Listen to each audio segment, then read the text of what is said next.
Hey guys, it's Jan, Not a Real Farm. So guys, we are at the time in the season where now it's time to cut our grapes.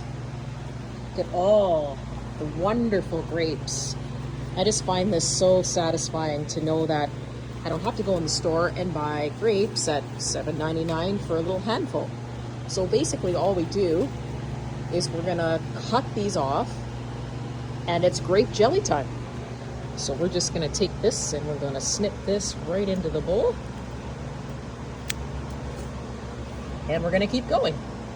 I put a chair here for a reason. I can actually sit and snip, so this is cool. All right, let's get this going. In the bucket it goes.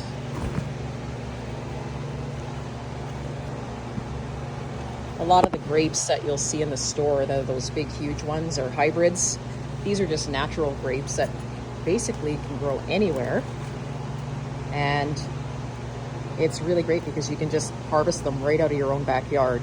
And so because the temperatures where I am really aren't conducive to growing grapes outside, really good grapes outside, we decided to grow these ones in the greenhouse. And so far we've had a lot of success with it. So one of the things that I like to do is as I go down the vine, I'll usually snip the vine back. Once grape season is over, you want to sort of get some of this greenery under control. I'll leave the greenery up there because that's going over our nice little sitting area, but we're going to trim a lot of this back so that it allows us to get down to some of our plants down here. Had to get my bigger cutters for some of these vines because they are really thick. So we just snip them back as we go and give the grapevines a little bit of a haircut so that we can get access to the grapes. And you have to do this anyway. Once grape season is over, give your vine a trim back. And usually you trim it about 2 to 3 feet above the ground because next spring it'll just start all over again with growing out all of these vines. All right, what do we got behind here? Look at all these grapes, holy moly. I feel like my bowl is actually better down here. It's actually my mixer bowl. So if I just take these guys, hang them over the bowl, and we can cut them in there. Go. Down there. I'm gonna cut this grapevine back. And then we're going to take this, plop them into the bowl.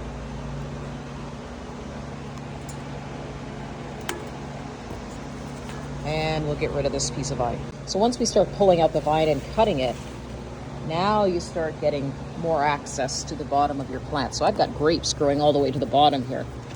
Look at that.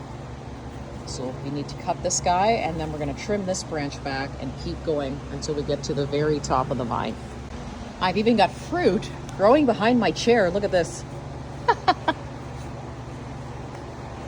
Now these guys here have a couple of green grapes with them, but the majority of the cluster is mature. So we're gonna take that and we're gonna trim it anyway. We just won't use the green grapes since there's only about 3 or 4 of them, but I have grapes growing all behind my chair, which is hilarious. There's so many of these in here, I don't even know if I have a big enough bowl. I'll use my smaller scissors. Get in here. There we go. So far we've got about that many clusters of grapes. It's awesome. This little one here. Looks like I have a double one. Where is it? There it is. There we go.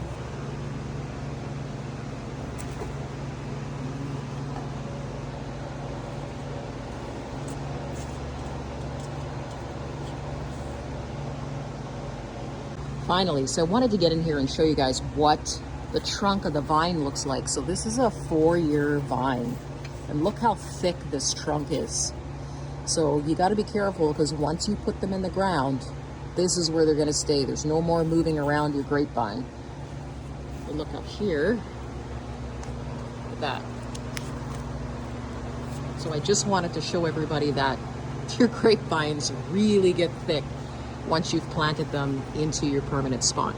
Okay, so I've cut a lot of the vine away so you can see that we still have tons of grapes going up this vine.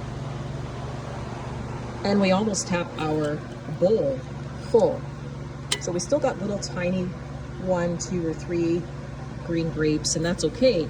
You don't have to take the grapes off all at the same time. My goal is to sort of harvest these gradually so that we can just make a jar or 2 every day of grape jelly. Or in this case, I can leave them on the vine even longer if I'm looking to do wine. So we're gonna take a few more of these and then we're gonna go make grape jelly. I still have to get over here. See, so in this case, I just cut the whole vine, and if there happens to be a grape cluster, then that's what we're gonna trim. So toss them in the bowl. And I'm gonna take my little scissors. You actually can't just pull the grape clusters off. It's actually way too hard. So we just snip, and then we get rid of the vine. And the deers like chewing on the vine too, so that's who I share it with. Go. So this one's still attached. And then we're just gonna cut it right at the top. But our clusters are amazing. Like, look at all these tiny little clusters of grapes. It's awesome. So here's a good example. So we've got a cluster of grapes, but we also have the vine maturing. Look how thick that piece of wood is. So once they grow like this, you don't trim them. It's really hard to unwrap them from whatever they're holding on to. So we're gonna take this guy here, snip that off, and away we go.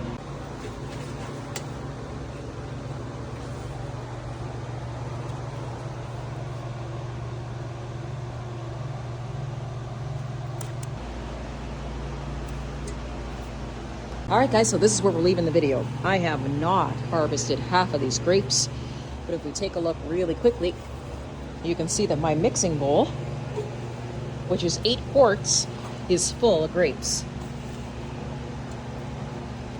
So now what we're gonna do is we're gonna put it under water, nice cold water, and let them soak. And then tomorrow we're gonna make grape jelly. Awesome. Hope everybody's having a fabulous Saturday. See you soon.